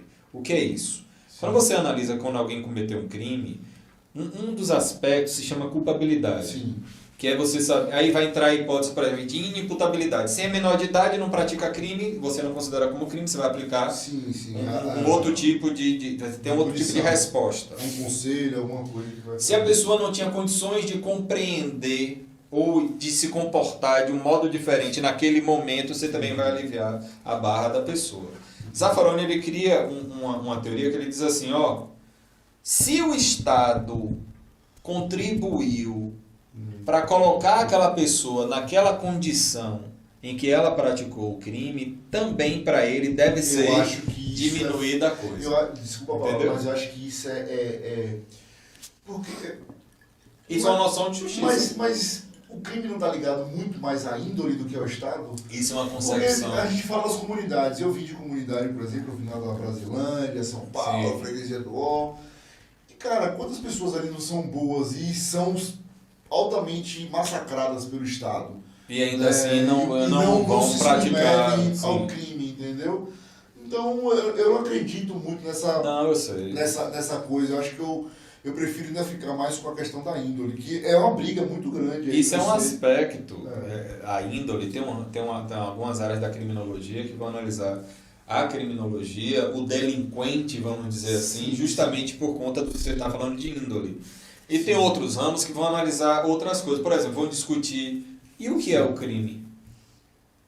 Por exemplo, como é que é feita essa escolha? É você deixar de seguir alguma regra que está no seu livro básico. Pronto. Como é que são feitas essas regras? Mas, por exemplo, como é que são feitas essas regras? Eu acho que a gente está se adaptando muito ao como essas regras estão sendo feitas. Hoje, a nossa sociedade, nos últimos 100 anos, conseguiu eleger parlamentos, conseguiu destituir tiranos, conseguiu... E isso é uma evolução. A gente ainda não está no perfeito. Não, eu acho que o perfeito a gente não tem como alcançar a perfeição. Eu não sei se a gente não tem como alcançar, não, porque nós somos imperfeitos. Isso. Eu entendi. A gente nunca vai chegar ao final desse jogo. Não. Por enquanto, não. Tá longe disso. Sempre vai ficar em algum lugar. Mas acho que o nosso momento é muito mais na sociedade, muito mais forte e que consegue punir melhor. Sim. E isso cria também ambientes de pessoas altamente afastadas do crime e de pessoas altamente hipersensíveis com isso, entendeu? Mas entendo. Porque hoje as pessoas não sofrem tantas punições como sofriam 100 anos atrás. Você passar fome era grande punição, você não ter o que comer, não ter uma casa, não ter água, esgoto, luz, internet. Sim. Talvez isso seja uma coisa muito pior. Quer ver uma coisa? O crime em si, existe uma discussão que é o seguinte. Você acha que o crime é um conceito, como a gente chama, da natureza? É algo que é natural? Não, eu acho que é da pessoa.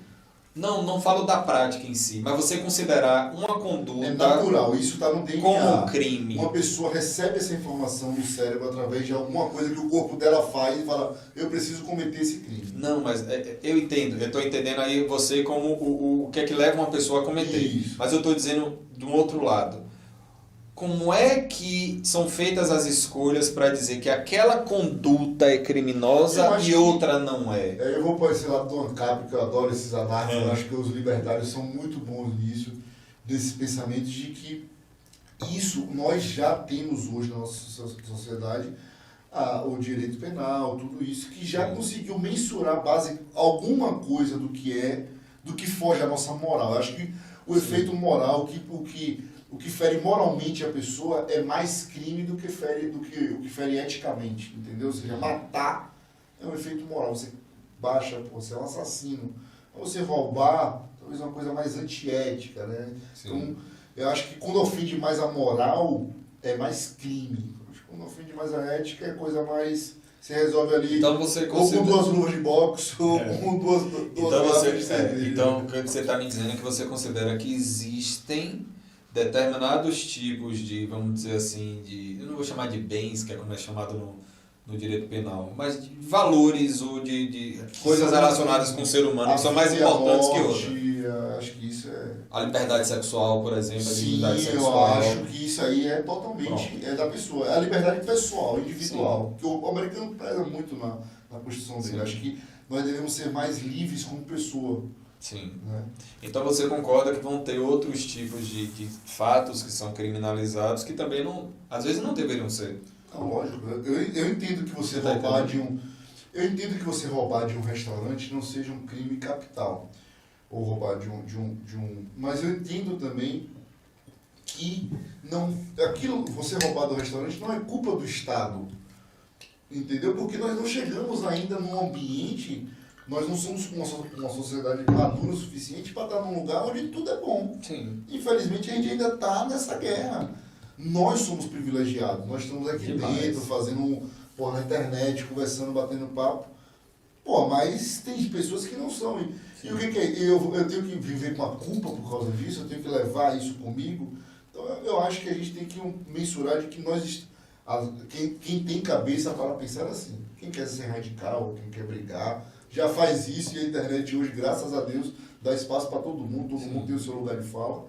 Mas o que eu acho é que a gente tem que parar de culpar mais a nossa sociedade. Nós estamos nos culpando muito por coisas que são da natureza humana. O cara vai matar, brother. O cara vai roubar. Isso ainda não saiu da nossa genética, do nosso gene. Eu estava vendo uma piada com o Afonso Padilha no Flow Podcast, e ele falando justamente isso, que para você deixar de ser pobre, ou pensar como um pobre, eu sofro. Eu tava vendo o show dele no Netflix, né? Ele tem Netflix. Ele fala, são 8 gerações, cara. Porque você vai passando gene, cara, de um pro outro. Aí ele fala que você nunca deixa de ser pobre, né? Meu dinheiro. São 8 gerações. Para o seu neto que vai nascer daqui a 300 anos, fala, pô, velho, meu pai era rico, meu avô era rico, meu bisavô era milionário. Você não tem conexão nenhuma com a pobreza. Aí você não tem, entendeu? Então esse cara não vai ligar se ele desperdiçar um café, alguma coisa. Agora o avô dele ainda ligava, assim, pô, na internet tá gastando demais energia. Então são muitas gerações. Eu acho que nós não enxergamos hoje, não damos valor ao nosso principal objetivo da vida, que é essa parte biológica. Vamos voltar lá no início, o que você queria fazer, a gente perguntou se você gostava disso, não? Eu acho que nós somos puramente biológicos, e essa natureza, ela está em evolução constante. Então, eu acho que hoje a justiça, ela é muito, para mim, eu entendo como a justiça, o livro é muito bom. Infelizmente, os meios ainda... A prática, então, infelizmente... Você vê quantos crimes e assassinatos são investigados no Brasil hoje até o final? Você sabe quanto é que chega? Eu não tenho ideia. O que se diz, 3%. Até ter uma condenação. 97% dos caras que assassinam... Não chegam a ter uma condenação. Como é que pode isso, velho? Porque uma boa parte vai entrar na cifra negra, como eu falei, que não chega nem a ser investigado.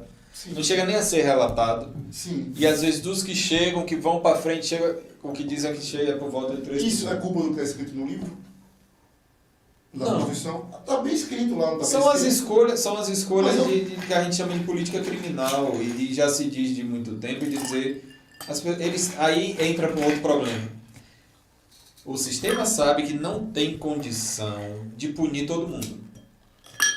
A gente tem mais de 800 mil pessoas presas, observe. Você não consegue dar arroz a todo mundo. Mais de 300 mil mandados de prisão sem cumprimento. No Brasil. Com 800 mil presos. Imagine se cumprisse tudo. 1 milhão e 100. Isso tirando o que não chega à condenação. Imagina. Sim. Então o sistema tem que fazer escolha. E ele vai escolher. Aí volta aquele problema que você falou. Tem 2 tipos? Lógico que tem.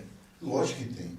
Cara, você vê isso nos últimos 20 anos. Vai se escolher quem que vai entrar ali. Quem é a clientela? Eu acho que hoje, infelizmente, a justiça serve ao processo.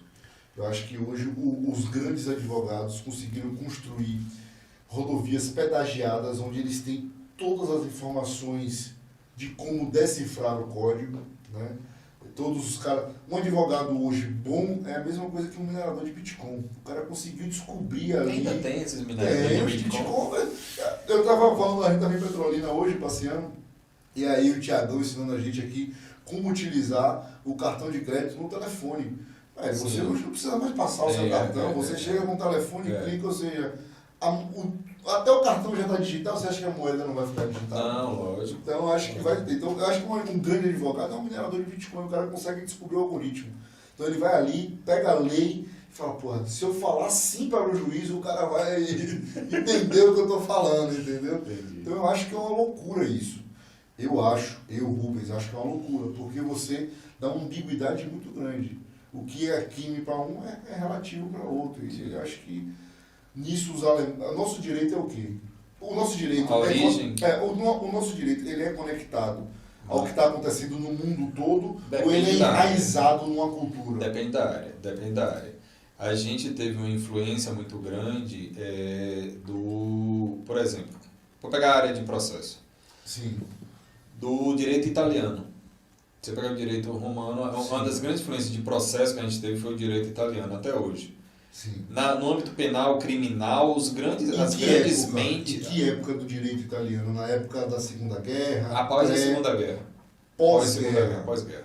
Existia o livro lá que era o livro do Por exemplo, fascismo. o Código de Processo Penal. Ele é inspirado no Código de Mussolini. Da época de Mussolini. Então é um código fascista. O Código Rocco é inspirado nele.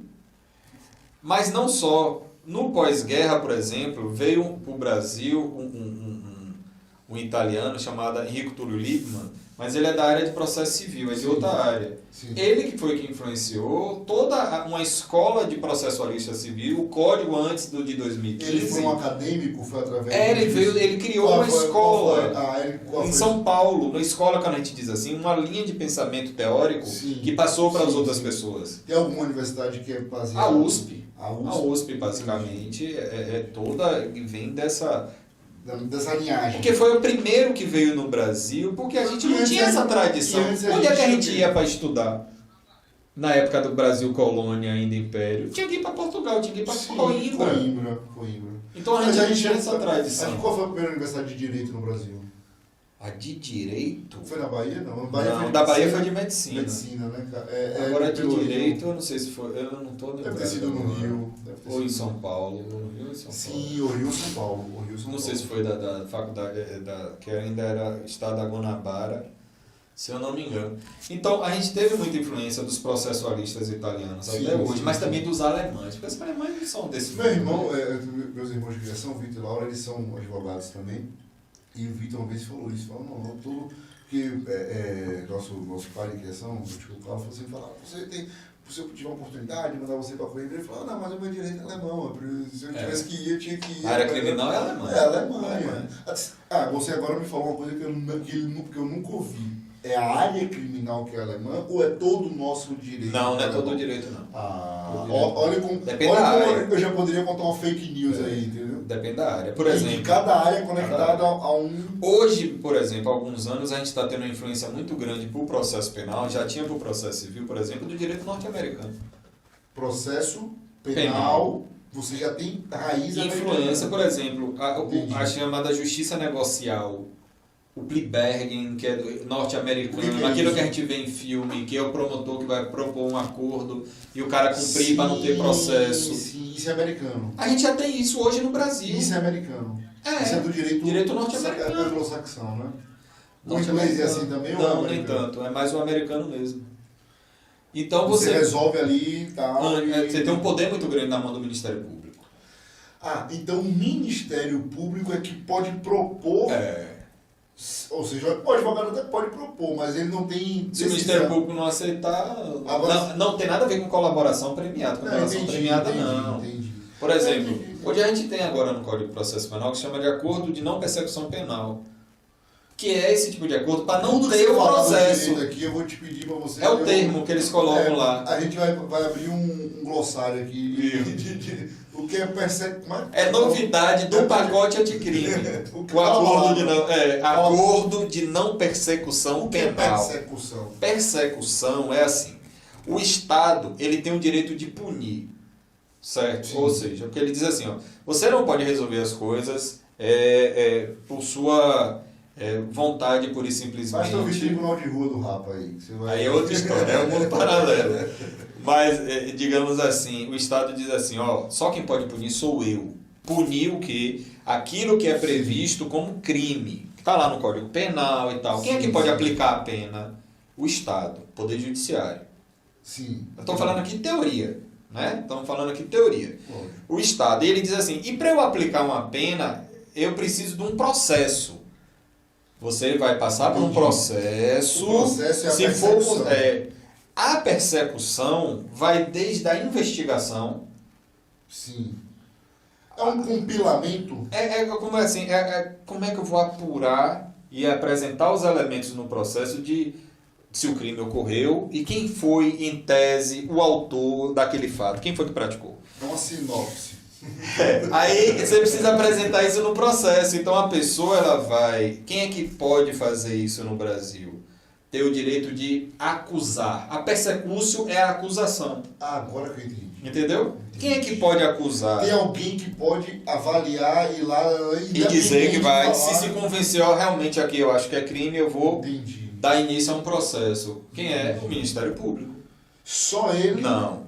A regra é o Ministério Público. Você pega lá o artigo O que é o 129. Ministério Público? Essa palavra ficou muito forte nos últimos 10 anos. O Ministério Público, ele faz parte do Estado.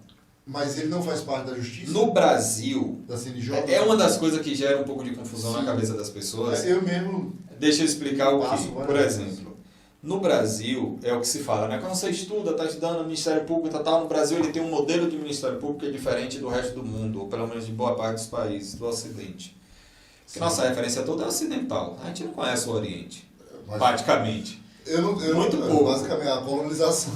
Toda é europeia. Fala a Idade Média é Europa. É tudo Se problema tivesse na é China, Europa. na Nada. Mongólia... A gente não conhece os vizinhos, pô. O que a gente sabe da história sabe. de México para baixo? Eu não sabia nem que era Simão Bolívar, achava que era jogador de rugby, de futebol. Pois é. Então, até me... Quero que eu estava falando? Sobre a persecução penal. Sim. Aí diz qual é o modelo no Brasil. O Ministério Público, antes da Constituição de 88, ele fazia parte do Executivo. Sim. O Ministério Público fazia parte do poder executivo. E não do poder judiciário. Já existia judiciário legislativo. Já, judiciário, legislativo e executivo. Oh, o Ministério Público... Então um prefeito tinha... Não o prefeito, porque a gente não tem justiça municipal. Mas quem é o presidente? Não, aí você tem o Estado, tipo Bahia, e a União, Brasil. Sim. O dinheiro vem da onde? Que é o que vai acabar.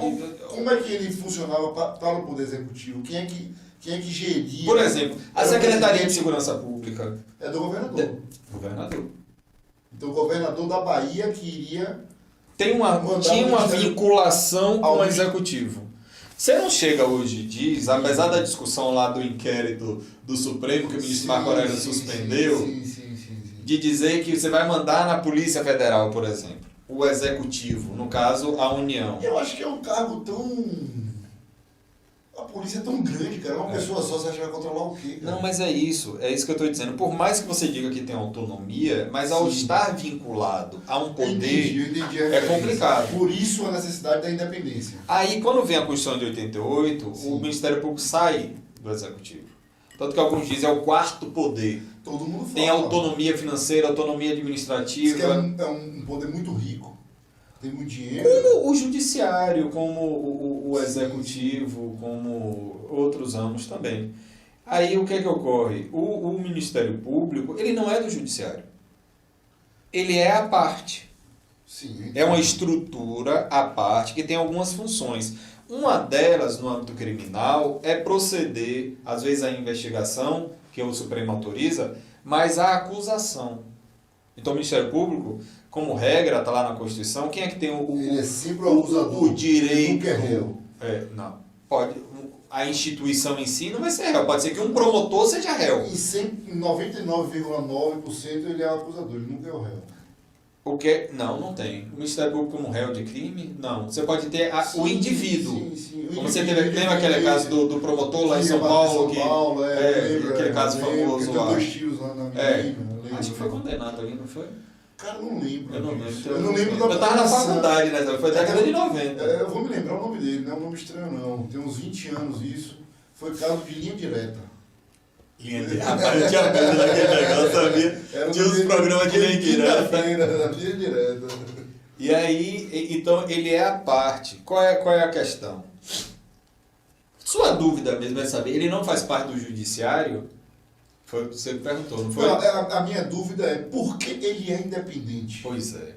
Entendeu? Vou lhe dar um exemplo de outros países. Sabe como é em Portugal? Em Portugal você presta um concurso para, a gente chama de magistratura, que é ser juiz. Sim. Quando você entra nesse concurso para a magistratura, lá dentro você vai ter uma escolha. Eu vou ser magistrado Sim. do Poder Judiciário, de ser juiz, ou eu vou ser magistrado do Ministério Público. Cara, Faz parte do Judiciário. Não, eu entendi, porque na verdade, eu ia até te falar isso agora. Eu acho que o promotor ele acaba sendo um juiz de acusação, porque ele tem Porque na tradição de vários outros países, ele faz parte do Judiciário. É isso, ele... Só que no Brasil, com a Constituição de 88, se destacou. E se você está me dizendo que ele tem a independência de dizer se aquilo é certo? Independência funcional, Então ele independência... é um juiz. Ele já julgou em tese, ele só quer que o outro juiz aceite o que ele está dizendo. Por esse viés. Por esse viés. É assim. É o Estado nos dois polos. É o Estado juiz e o Estado Ministério Público. Sim. É bem estranho, porque, primeiro, são pessoas que eu não conheço, eu não posso opinar, eu não posso dizer se são do bem ou do mal, ou em que lado estão da justiça, mas eles são muito dispersos do ambiente. É muito difícil você conhecer um promotor. Eu conheço um ou dois, no máximo, na minha Eles vida normalmente toda. se autopreservam muito. Mas eu acho, Rubens, que fica aqui entre nós que ninguém nos ouça. Quase ninguém. Que a própria, o sistema, ele cria esse isolamento. Ele cria essa Que diferenciação. sistema? O do Ministério ou o sistema? A própria estrutura cria Ele essa é meio que diferenciação. enxotado, as pessoas não querem conviver Não é com eles. enxotado, não é que as pessoas não querem conviver com eles. Entendi. Alguns vão dizer que eles vivem... É um padrão diferente, vamos dizer assim. É um mundo paralelo. E aí eu não vou entrar muito nessas Não, questões, não. mas não é que é um Ninguém tá mundo defendendo paralelo. um lado, não. Muitas das vezes, um promotor, uma promotora, ele vai querer se preservar também. Sim. Até para não passar uma imagem de que, a depender da relação juiz dele, mesma coisa, ele quer se preservar porque ele às vezes vai ter que acusar aquelas pessoas, ou o juiz vai ter que julgar aquelas pessoas e não vai É querer. porque eles evitam muito o que o Supremo adora, como é que é aquele negócio de você ser amigo de alguém, tem uma palavra para isso. E aí ele abre mão do processo. Para se tornar suspeito de julgar e tal. Eu me torno suspeito, você ajudou a cometer o crime. São palavras que o direito coloca ali que deixa a gente meio... A própria função que vai exercer de um promotor, uma promotora de justiça, ou procurador da República, por exemplo, vai exigir um certo distanciamento. Para preservar um certo distanciamento. Um promotor é ensinado a se preservar, então. Ele é ensinado a se recolher. Então, Eu acredito você não é que promotor, sim, eu não sou.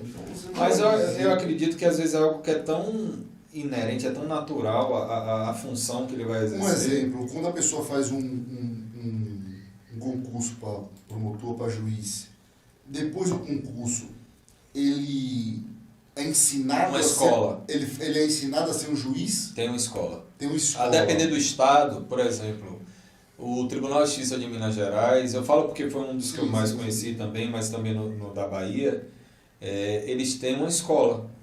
Assim como você tem no Ministério Público, agora superior do Ministério Público, você vai passar um tempo ali aprendendo, às vezes mesmo, né? faz parte ainda dentro do tempo do estágio probatório, às vezes é de 6 meses, depende do estado. Sim. De 6 meses, outros mais, menos, entendeu? Sim. Dor de crenca aí, ó, tá agoniada. Mas é isso, cara. O crime é justificável através do castigo, então. Então você justifica o crime O castigo pelo crime. Você acaba punindo, você acaba dando uma punição e você acaba justificando aquele crime. Então, eu vou te prender por 30 anos porque você matou uma pessoa. Então, eu justifiquei socialmente aquilo, mostrei para as pessoas que ou não, ou é mais para efeito moral, para mostrar, não, tem que punir, tem que matar. Como é que é a sua cabeça em relação a isso? A minha cabeça, aí eu teria que explicar, por exemplo, qual é a função de uma pena criminal ou qual é a função da previsão de um crime. Porque, na teoria, Sim. Quer dizer, tem uma previsão do crime para evitar que a pessoa cometa, ou para servir de exemplo para os outros para que não cometam crime, por exemplo. Sim. Aí é questão teórica. Agora, se esse efeito vai acontecer na prática, é outra história. Entendi. Outro que vai depender muito da pessoa, vai depender muito do crime que você está falando, vai depender muito de tantos fatores que é complicado. Muito complicado. Brunão, Rodrigão, O sorteio tem sorteio. É que eu vim de moto com o Brunão de hoje de Petrolina, cara, e aí eu embolei aqui. Rodrigão, tem uma interrogação aqui na nossa parede, cara. Eu percebi. O que é isso aí, Krezenberg? É o sorteio. Sorteio, é? É. Tem um sorteio aí? Vamos ver aí, Krezenberg, o que é esse negócio de sorteio aí? Bota lá no Instagram primeiro, vamos ver o card, tá? Vamos dar uma lida no card, Rodrigão? Beleza. Pra gente ver o que é que a gente vai sortear. É uma surpresa, tá, galera?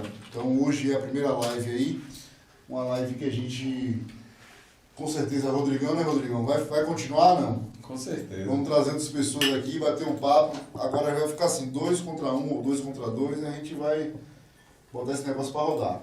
Então hoje foi a nossa primeira live aqui com o Dr. Rodrigo Guerra, advogado, professor de processo penal da UNEB, e já é bastante, fala a sua formação toda, só para entender como é que eu falaria.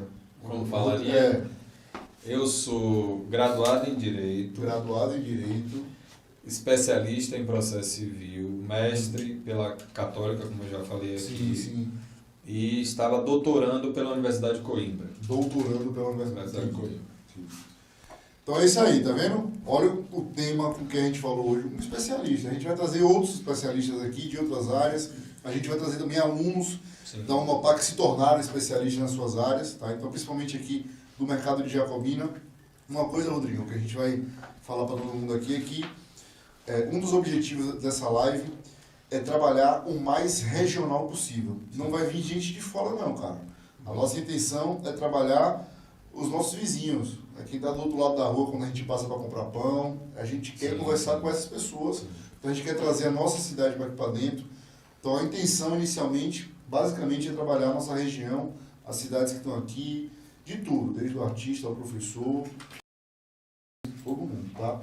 Então, galera, o sorteio é um sorteio para maiores de 18 anos, já está no card, não adianta nem burlar, fazer identidade falsa, não tem como, vai ter que apresentar aqui e já sabe, o Rodrigão está aqui e vai dizer qual é o crime para quem burlar. Identidade falsa. Não tem como. Identidade falsa é o quê? É quando você usa a identidade que não é Mas sua. qual o nome do crime? Crime de quer ver? Deixa eu Falsificação não, ideológica. depende. Se você falsificou ou não falsificou. Entendi. Então, Às vezes é na declaração, entendeu? Tá. Então, vá procurando aí que eu vou lendo aqui por enquanto. Então, o sorteio são os 200 primeiros inscritos, na verdade, mas o sorteio foi vai ser nas mensagens, né? Vamos ler o card, por favor? Aqui, ó. Sorteio para maiores de 18 anos. Para participar é super fácil, se liga nas regras, seguir a UNOPA Jacobina, seguir a Motinha Malte, seguir no YouTube da UNOPA Jacobina e marcar os amigos nos comentários. Dica: quanto mais amigos marcar, maior a sua chance. Vamos ver quantas pessoas comentaram aí, Krezenberg? Vamos ver aí a quantidade de comentários que tiveram. Tem aí o número, não? Tem alguma maneira de ver, né? Tem gente que... No Instagram aqui, deixa eu dar uma olhada aqui no Instagram. Aqui, ó, 519. Muitos comentários, hein, cara? Porra. Fomos bem, tá? Então, a gente vai sortear todo mundo que comentou, tá? Os parceiros do sorteio, vamos lá ler, Jorginho, passa lá, por favor. Os parceiros são, de novo, Motinha Malte, um pernoite no motel, no motel... Privilégio, tá?